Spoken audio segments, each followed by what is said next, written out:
Assalamualaikum warahmatullahi wabarakatuh. Selamat siang, teman-teman mahasiswa.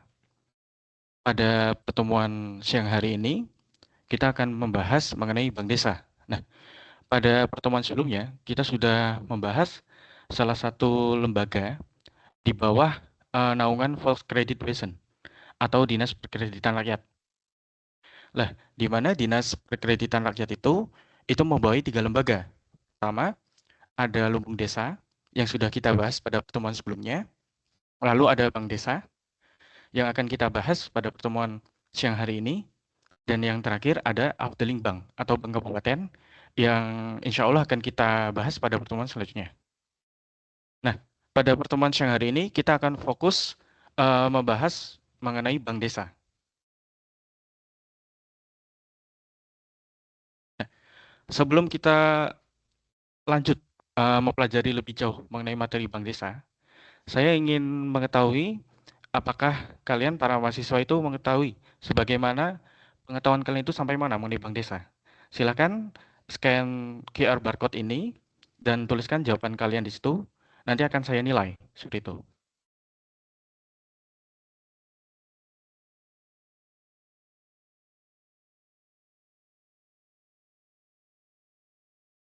Baik, sudah ya. Sudah pada mengisi. Nanti di akhir perkuliahan, setelah perkuliahan ini selesai, nanti akan saya baca dan akan saya berikan nilai. Ini salah satu komponen untuk mengisi nilai kuis ya, di antara 6 komponen penilaian dalam perkuliahan siang hari ini. Kita lanjut memasuki materi Bank Desa. Apa itu Bank Desa? Bank Desa ini merupakan sebuah lembaga simpan pinjam penduduk suatu dusun, desa, nagari, atau kumpulannya. Lembaga ini termasuk sebagai bagian dari Volkskredietwesen. Seperti yang saya sampaikan tadi pada pembukaan perkuliahan pada siang hari ini, bahwa Bank Desa ini merupakan salah satu lembaga di bawah naungan Volkskredietwesen atau Dinas Perkreditan Rakyat, di samping Lumbung Desa dan Afdeling Bank. Pendirian lembaga Bank Desa ini disebabkan 2 alasan. Pertama, terdapat daerah yang lebih banyak menghasilkan tanaman dagangan dibandingkan padi. Adanya perkembangan ekonomi, sehingga terdapat daerah yang tidak lagi membutuhkan kredit dalam bentuk padi, melainkan pinjaman uang. Lembaga Bank Desa ini, kalau kita analogikan pada masa kontemporer atau masa sekarang, ini bisa disebut sebagai koperasi, karena hanya anggota yang telah membayar iuran bulanan atau ikut menabung yang bisa mengajukan pinjaman. Modal usahanya diperoleh melalui beberapa cara. Bank Desa ini dapat memperoleh ini ya, modal usahanya itu terdapat 3 cara. Pertama, melalui pinjaman dari Afdeling Bank atau Bank Kabupaten. Cara ini terlihat mudah, akan tetapi tidak semudah itu. Karena untuk bisa pinjam melalui Afdeling Bank harus mendapat setujuan beberapa orang, seperti harus ada surat pengantar dari kepala desa. Biasanya nasabah yang ingin meminjam kepada Afdeling Bank ini, apabila juga harus ada surat pengantar dari kepala desa, ini biasanya nominalnya itu besar, yaitu sekitar 10 gulden. 10 gulden pada masa itu tuh sudah sangat besar ya. Maka dari itu butuh surat pengantar dari kepala desa untuk bisa meminjam dari Afdeling Bank melalui bank desa. Kedua, bisa menggunakan uang keuntungan lumbung desa. Syaratnya, lumbung desa ini telah mendapat keuntungan dan mendapat persetujuan semua pihak. Maksudnya, orang-orang yang menjadi anggota lumbung desa. Nah, cara yang terakhir atau cara yang ketiga, ini biasanya yang sering baik digunakan untuk pendirian bank desa pada masa kolonial ya, utamanya di awal abad 20, yaitu dengan bantuan uang iuran dari para pendirinya.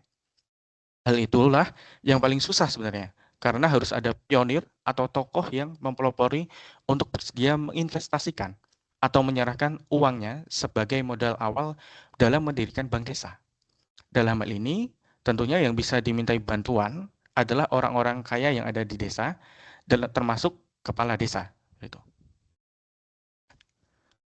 Kemudian kita ke materi selanjutnya, pembahasan selanjutnya mengenai bank desa. Bagaimana bank desa ini dikelola atau pengelola bank desa. Gitu.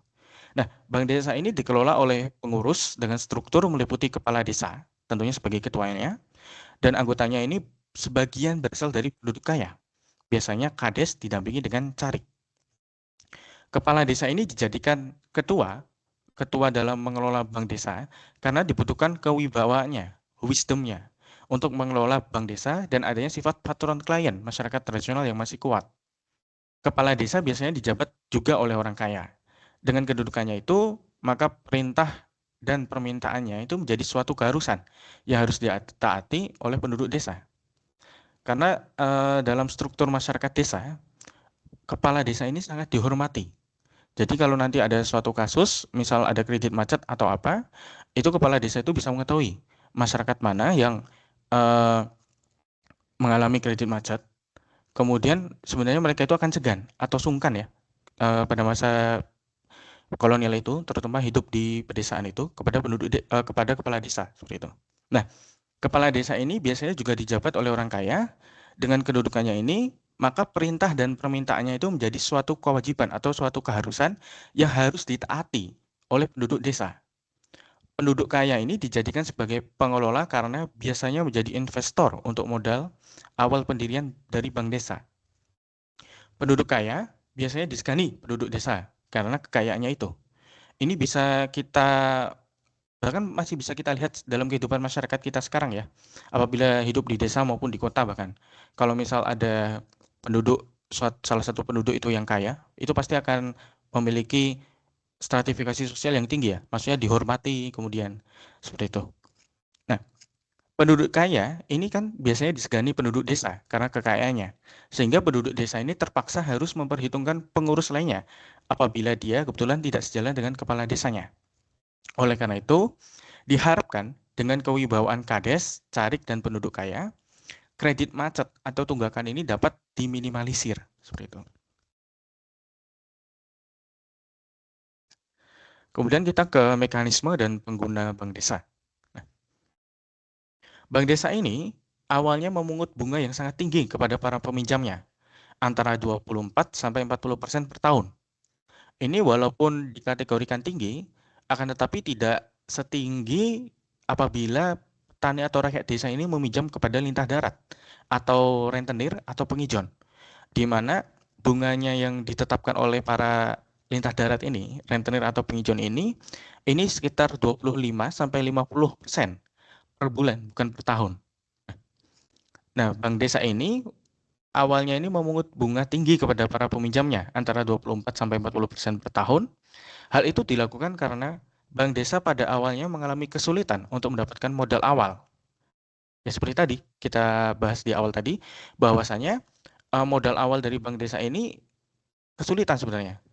Bisa melalui afdeling bank, kemudian bisa melalui keuntungan lumbung desa, dan yang terakhir dana iuran dari orang kaya yang menginvestasikan modalnya seperti itu.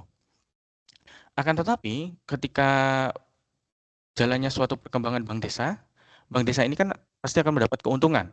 Nah, perlahan-lahan bunga pinjamannya itu juga ikut turun, yang awalnya tadi 24 sampai 40% per tahun. Jumlah pinjaman paling banyak hanya berkisar 10 gulden. Maka tidak terasa bagi para debitur. Biasanya nasabah yang meminjam kepada bank desa adalah orang yang membayar iuran bulanan, sekitar 0,1 gulden per bulan. Sehingga mereka boleh meminjam 100 kali dari jumlah iurannya.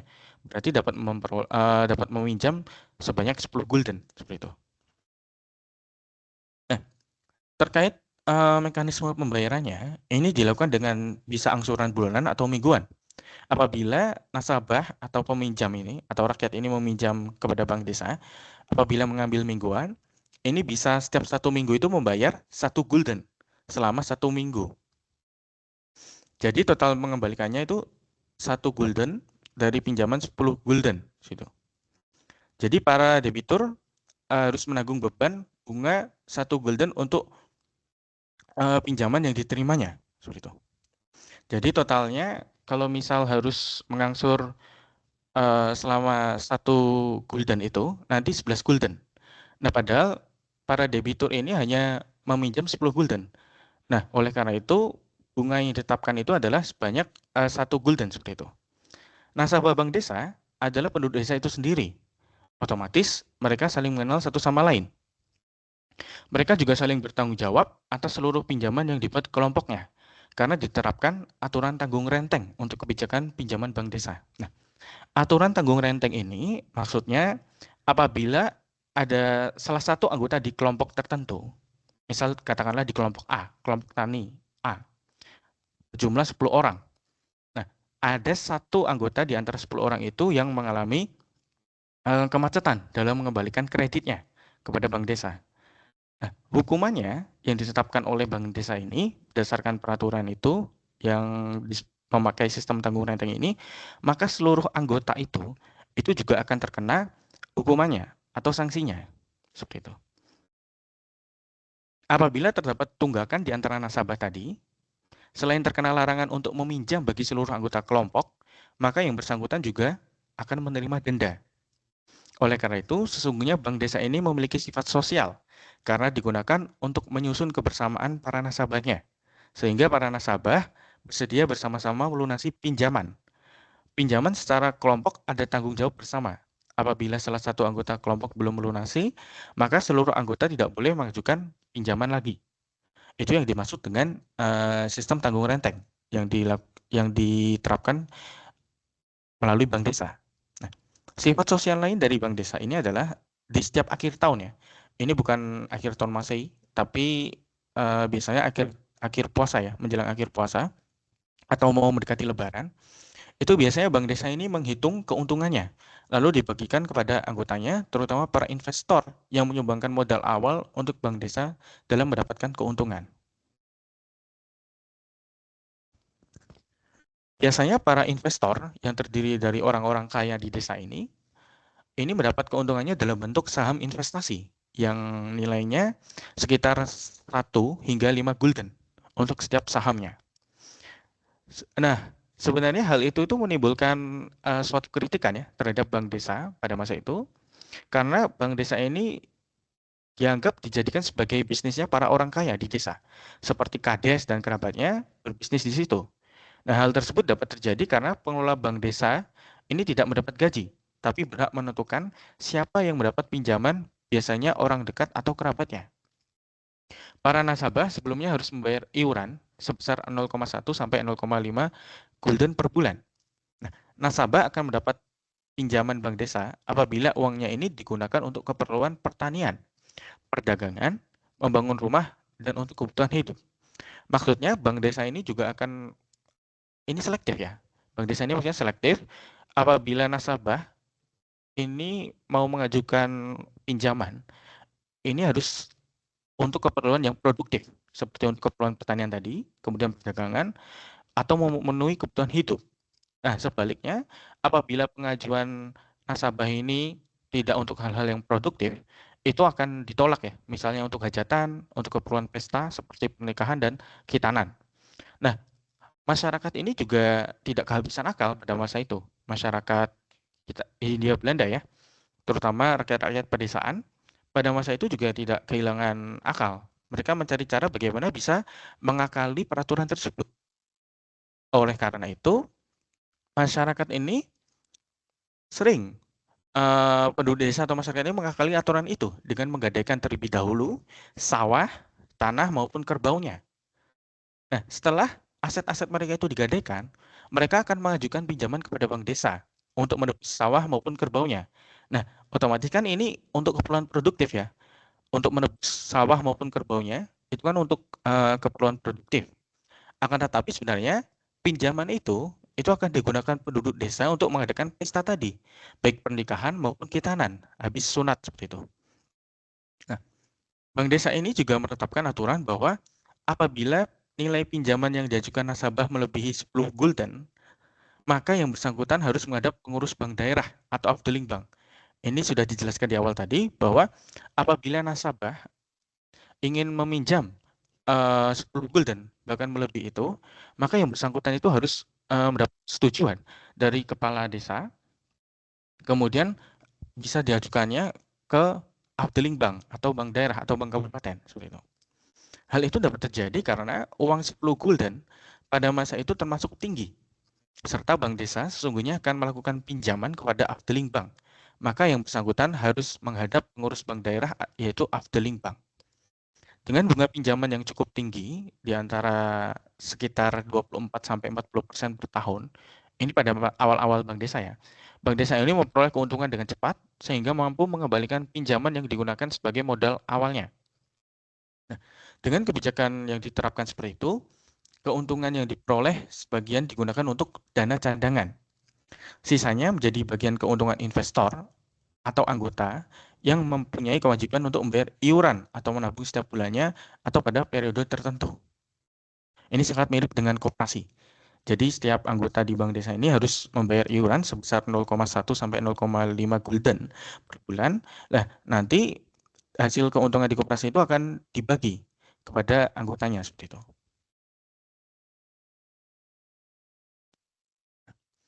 Dalam perkembangannya, apabila modal bank desa yang diperoleh dari pinjaman kepada afdeling bank maupun lumbung desa ini telah dikembalikan, maka bunga pinjaman itu akan diturunkan. Dengan cara itu, bank desa dapat memberi pinjaman tanpa membebani debiturnya dengan bunga yang tinggi. Fungsi lainnya adalah menjadi tempat simpan pinjam masyarakat kecil, mulai dari nelayan, petani kecil, pedagang kecil, bahkan para pengrajin. Dalam hal ini, bank desa ini menjadi sumber modal dari pengusaha kecil.